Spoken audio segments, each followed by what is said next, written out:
career second in a row last night with LeBron James back in the lineup. He also was not able to finish the game with soreness in his ankle, and now a report says that that same ankle will make him miss tonight's game. LeBron came back Friday after missing over a month. After the loss, he put his health status in perspective. Take a listen. Over the last 6 weeks, that's all I've been doing is having an urgency to get back and play. I knew I would, getting back to 100%, it's impossible. I don't think I will ever get back to 100% in my career. But I felt comfortable where I knew I could get on the floor and help my team win.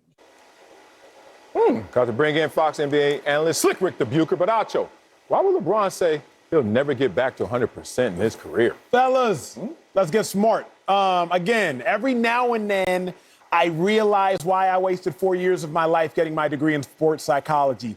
For a moment like this, some people wait a lifetime. Oh, man. LeBron James, he said he may never get back to 100% because he is doing what is called self-handicapping. Self-handicapping behavior, it allows an individual to externalize their failures but internalize their success, accepting credit for their achievements but allowing excuses for failing. If LeBron James comes out and says, I'll never get back to 100%, then when he doesn't get back to 100%, he can simply say, I told y'all so. But when he does get back to 100%, I'm the king. That's why I got back to 100%, making his greatness seem even greater. Now, before y'all try to clown LeBron, you've done it too. I've done it too. We've all done it. Y'all remember going to school, Rick, book bag on your back, sale, book bag on your back, and either you told your friend or your friend told you, man, I ain't even studied for this test. Now, why would your friend tell you that? Because when they fail, well, I failed because I didn't even study for this test. That allows them to preserve their self-esteem and their self-efficacy. But if they still get that A or that B, yo, I'm so smart, I ain't even have to study. Let me put it in relational terms for y'all geniuses. What is self-handicapping? I'm going to break it down for you. Man, I'm single, but I don't really mess with these dating apps. See, because if you mess with the dating app and you're still single, then maybe it ain't on the app. Maybe it's on you. But if you don't mess with the dating app and you're single, well, I'm single because I don't mess with the dating app. We all self-handicap because we got to preserve our self-esteem. I don't fault LeBron for doing it. Athletes are great, and the reason they are great and the greatest of the greats is because they preserve their self-esteem. They preserve their ego. They preserve their self-efficacy. They preserve their self-worth. So LeBron is not doing anything that you haven't done or I haven't done. He's just doing it on a major stage. I feel you, Bron. Acho, I feel so much more comfortable with you talking about dating as opposed to talking to us about actual relationships. Somehow I feel like you're in your wheelhouse now.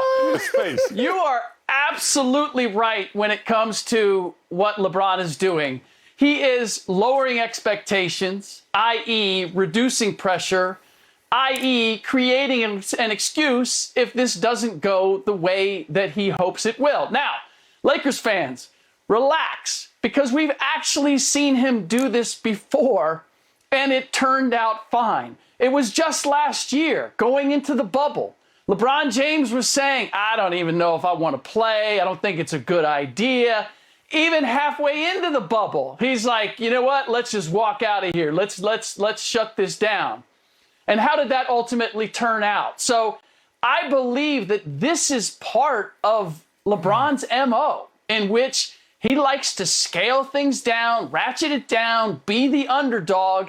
And then if he doesn't come through, as you said, then, hey, I told you I was at a disadvantage. And if he succeeds, then it only glorifies what he ultimately accomplished. The big difference here, Marcellus, is that we've never heard this from a superstar. His superstar predecessors would never in a million years concede that either injury or age was making them less than 100%, even if it was true.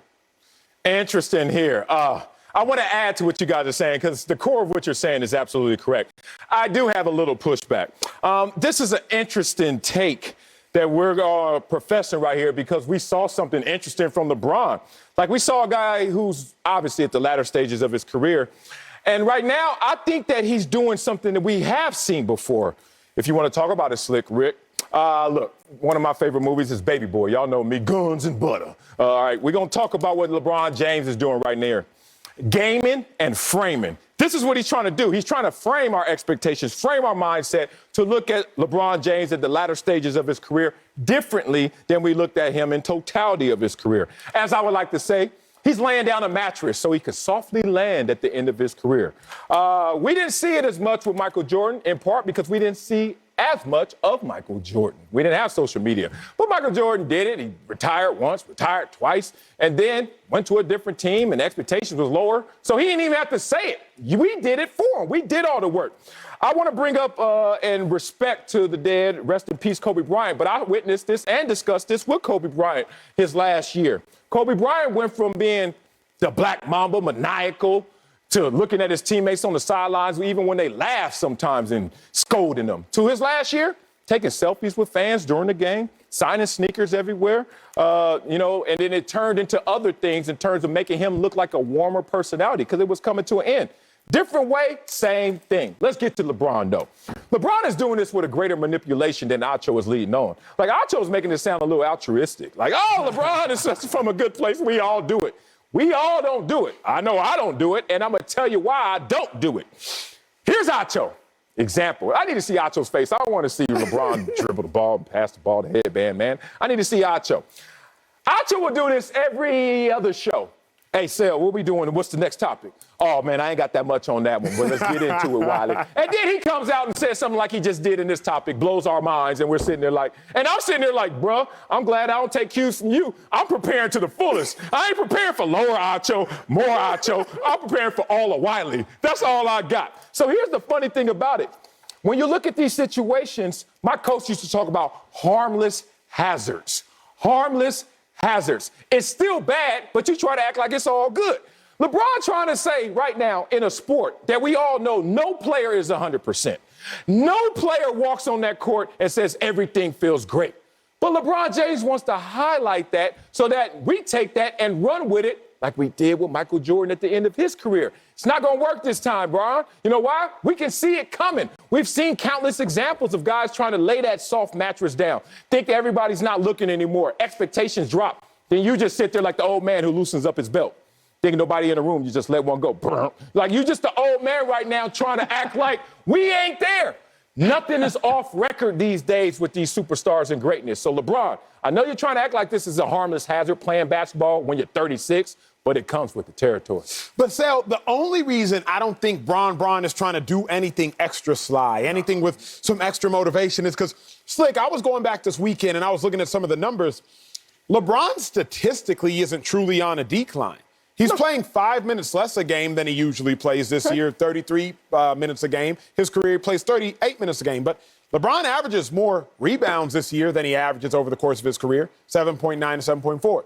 LeBron averages more assists a game this year than he averages over the course of his career, 7.8 to 7.4. LeBron averages 2 fewer points or 1 less layup than he does over the course of his career. 27 points a game, course of his career, 25 points a game this year. So it's not as though LeBron is trying to prepare us for some decline that we can't see, but he already sees.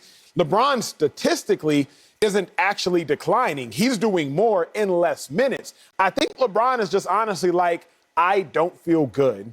I've never felt this bad. So let me go ahead and couch what y'all are about to see by letting y'all know, hey, I ain't really got it all right now. So when I play like I don't have it all, or when I get knocked out by the Clippers in round 1, because I'm limping, or when I get knocked out by the Nuggets or the Suns in round 1, y'all don't look at me crazy. I already told y'all, I'm not 100%. Yeah, the problem with measuring the numbers this season, and I've actually talked to some GMs about this, is that all the numbers are inflated this year. All the offensive numbers are up, and we're getting guys, Jason Tatum scoring 60 points, first since Larry Bird, only other one since Larry Bird. But what does it mean? Because everybody's numbers are up. So I can't measure it by that. But this is the issue that I have with LeBron and this back and forth, which is it is part of his MO, and he takes us on this emotional roller coaster. It would be one thing to say that I'm not 100% and I'm never going to be, if it wasn't just a few weeks ago we were hearing a storm is brewing. That's the exact opposite message of what we're getting right now. Or 2 years ago when it was playoff intensity activated, and then a couple weeks later, he's shutting it down for the season. This is what makes him so polarizing and what differentiates him, as I said, from every other superstar that we've seen.